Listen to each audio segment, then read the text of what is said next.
João 16, verso 20 diz assim: Digo que certamente vocês chorarão e se lamentarão, mas o mundo se alegrará. Vocês se entristecerão, mas a tristeza de vocês se transformará em alegria. Existe em nosso meio uma teologia que prega que nós estamos livres dos sofrimentos dessa vida. Mas não é isso que a Bíblia diz. Jesus falou que nós choraremos e nos lamentaremos. Enquanto muitas pessoas no mundo estão aparentemente alegres e felizes, nós enfrentamos lutas e provações. Mas Jesus nos garante que a nossa tristeza se converterá em alegria. Desde o Antigo Testamento que essa aparente contradição confunde a mente dos servos de Deus. Asaf diz no capítulo 73 de Salmos que quase desistiu da fé quando comparou a sua vida com a situação de quem era infiel a Deus. Ele percebeu que sofria muito mais do que aquelas pessoas que não tinham nenhum temor. Mas o salmista diz que quando entrou na casa de Deus, ele refletiu sobre o fim que eles terão e por isso continuou firme na sua fé. Temos que entender que a vida que vivemos agora é muito breve e é somente uma prova para definir onde vamos passar a eternidade. Vamos passar aflições aqui, mas depois disso vamos desfrutar da vida eterna na presença de Deus. E é preciso saber que nas nossas lutas nós não estamos sozinhos, porque em todo o tempo o Senhor está conosco. Salmos 46, verso 1 diz que Ele é o nosso refúgio e fortaleza, o nosso socorro bem presente na angústia. Para ilustrar a nossa condição aqui na terra, Jesus contou a parábola de uma mulher com dores de parto. O seu sofrimento é grande, mas logo passa, porque uma criança nasce e faz com que ela se esqueça de toda a dor. Da mesma forma, a nossa agonia vai passar, pois um dia vamos ficar livres das aflições dessa vida e vamos experimentar um tempo eterno de paz. Quando a justiça de Deus se manifestar em nossa vida, todos verão a diferença entre os que servem a Deus e os que não servem. Aqueles que buscaram aproveitar a sua vida nesse mundo vão perdê-la, mas quem sacrificou sua vida por amor a Cristo se salvará. Por isso Jesus disse em Mateus 20 que os últimos serão os primeiros e os primeiros serão os últimos. Receba essa palavra no seu espírito. O seu sofrimento, sua aflição e sua agonia estão com os dias contados. Deus tem reservado um tempo de alegria e satisfação que vai preencher os nossos corações. Jesus disse: agora é hora de tristeza, mas eu os verei outra vez e vocês se alegrarão e ninguém tirará essa alegria de vocês. E Apocalipse 7,17 diz: porque verdadeiramente o nosso Deus limpará dos nossos olhos toda lágrima. Eu quero orar por você. Senhor, que cada pessoa que ouvir essa mensagem possa tomar posse da Tua palavra. Sabemos que o Senhor tem reservado para nós um tempo de alegria e paz. Nos perdoe porque muitas vezes agimos como Asaf. Nos comparamos com as pessoas que não têm a Deus e invejamos a vida que elas levam. Mas hoje entendemos que o que está reservado para nós é muito maior e muito melhor do que qualquer outro tesouro desse mundo. Eu oro em nome de Jesus. Amém. Deus te abençoe. Eu sou Edivaldo Oliveira e esse foi mais um Minuto com Deus.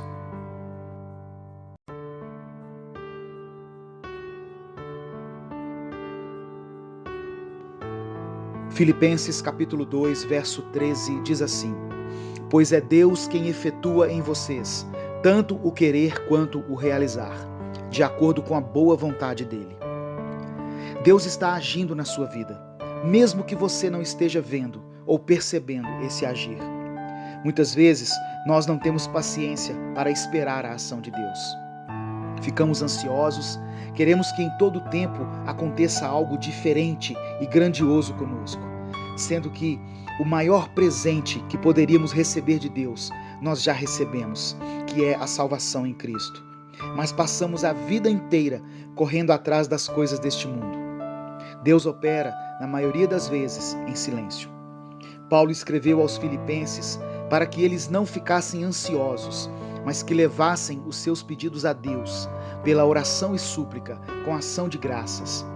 Temos toda a liberdade de nos achegarmos a Deus e pedir o que desejamos que aconteça. mas façamos isso com o coração grato pelo que Ele já tem nos dado. Aprenda a confiar em Deus. Não se desespere diante dos problemas que tiver de enfrentar. Se a sua bênção ainda não chegou, ou se o seu milagre ainda não aconteceu, não quer dizer que Deus se esqueceu de você, ou que Ele te abandonou. Temos que ter a consciência que Deus sabe o que é melhor para nós, e Ele sabe qual é o momento certo de agir. As pessoas dizem que Deus tarda, mas não falha. Isso não é verdade. Ele não tarda, Ele chega no momento certo. Nós é que somos impacientes e queremos que as coisas aconteçam do nosso jeito e no nosso tempo. Quantas vezes na nossa vida fomos obrigados a dar alguns passos para trás ou a abandonar temporariamente os nossos planos, sem entender qual é o propósito disso? Saiba que Deus está no controle de tudo. Confie no Senhor. A nossa visão das coisas é limitada, mas Deus não vê somente o nosso presente. Ele enxerga o futuro e está nos guiando por um caminho muitas vezes tortuoso aos nossos olhos, mas que certamente é o melhor. Se Deus já disse para você se aquietar, não adianta querer fazer as coisas do seu jeito. Eu creio que Deus pode transformar as circunstâncias ao nosso redor. Ele pode reverter a maldição em bênção. Ele pode nos sustentar em meio aos desertos da vida. Por isso tenha fé. O Senhor é contigo e Ele tem um plano maravilhoso, um propósito eterno para você e para a sua família. Eu quero orar por você. Senhor Deus, eu te peço que tire de nós toda a ansiedade e toda a preocupação que tem tirado a nossa paz. Que cada um que estiver ouvindo essa mensagem tenha a sua fé renovada, para que possa descansar nas suas promessas. Que saibamos andar pela fé e não por aquilo que vemos ou sentimos. Que mesmo que o milagre não aconteça ou a vitória não venha, nós permaneçamos firmes com o Senhor. Confiamos em Ti e sabemos que a nossa vida está sob seu controle. Eu oro em nome de Jesus. Amém. Deus te abençoe. Eu sou Edivaldo Oliveira. Inscreva-se no canal Minuto com Deus e conheça mais mensagens que vão edificar sua vida.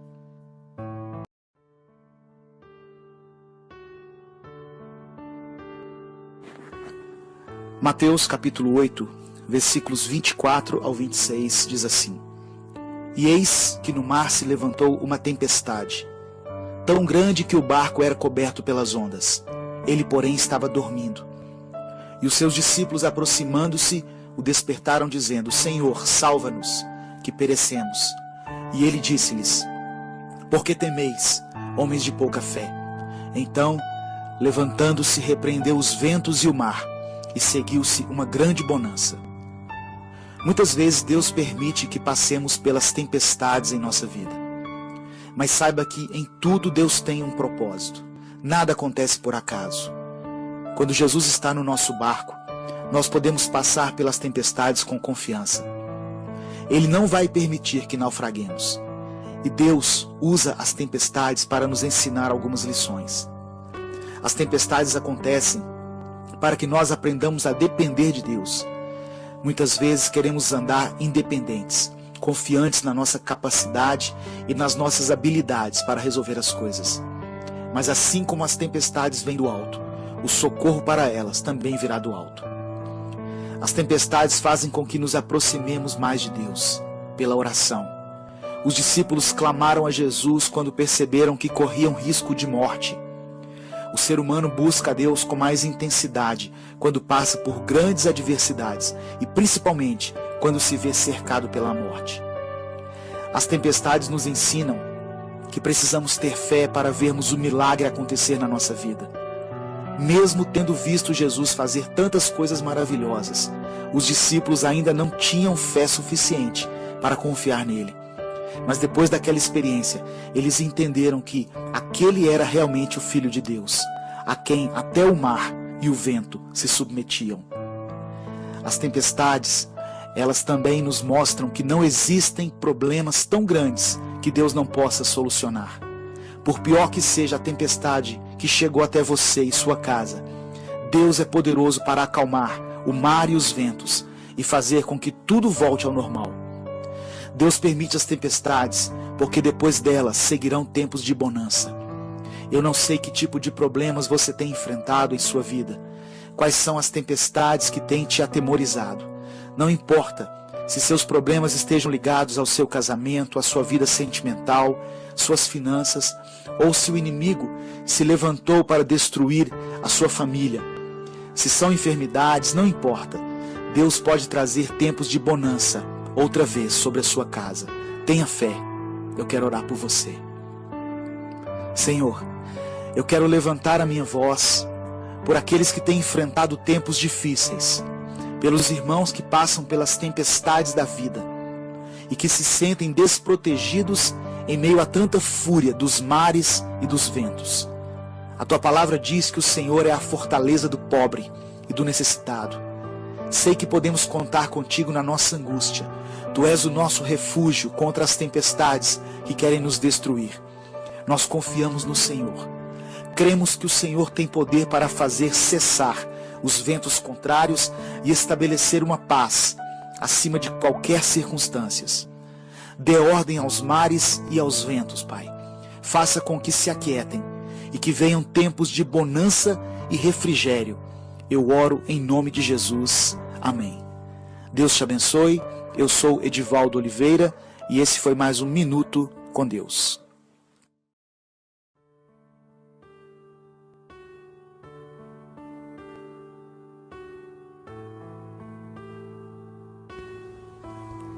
Salmos 37, versículo 4 diz assim: Deleita-te também no Senhor, e Ele te concederá o que deseja o teu coração. Esse salmo de Davi nos fala sobre a entrega que temos que fazer a Deus para que Ele cumpra o seu propósito na nossa vida. A palavra começa dizendo para não termos inveja daqueles que praticam a iniquidade. Você já teve a sensação de que as coisas dão certo para um monte de gente e nada acontece para você? Às vezes nós estamos procurando fazer tudo certo, nos afastando do pecado, orando, procurando ficar bem com as pessoas e mesmo assim temos levado uma vida pelejada em todas as áreas. O nosso dinheiro não chega nem no meio do mês, quanto mais no fim. Nossos relacionamentos são marcados por conflitos, brigas. São namoros que terminam e voltam, casamentos que sempre estão em crise. E aí você olha ao seu redor e vê pessoas na sua família que não estão nem aí para Deus e parece que tudo vai bem para elas. A prosperidade sem Deus não é duradoura. A Bíblia diz que em breve ela murcha e seca. Como eu disse, essa passagem fala da entrega.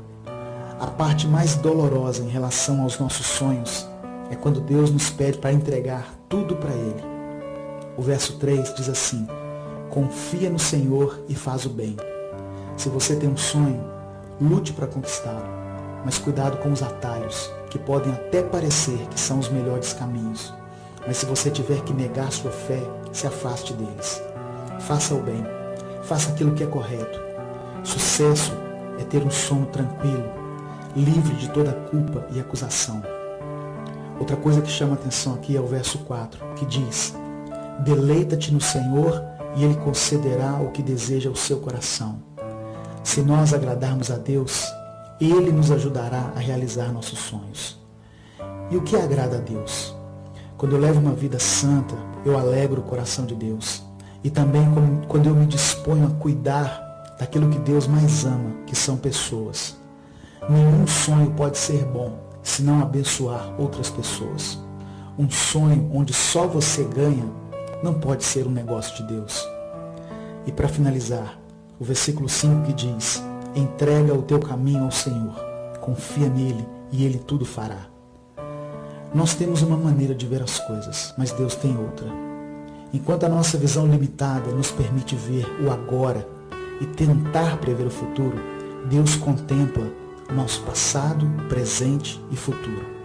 Ele nos conhece e sabe o que é melhor para nós. Podemos entregar nosso caminho a Ele, tendo a confiança de que Ele vai fazer o que for melhor. Eu quero orar por você. Senhor, cada pessoa que me ouve tem sonhos, projetos, desejo de crescer, de ter uma vida melhor em todas as áreas. Que nós possamos confiar no Senhor e manter a nossa integridade diante das ofertas tentadoras que vão contra os seus princípios. Que os nossos sonhos possam servir como um instrumento para abençoar a vida de muitas pessoas e não apenas a minha vida. Me dê coragem para entregar meu caminho ao Senhor, com a confiança de que o Senhor tem o melhor para mim. Eu oro em nome de Jesus. Amém. Deus te abençoe. Eu sou Edivaldo Oliveira e esse foi mais um Minuto com Deus.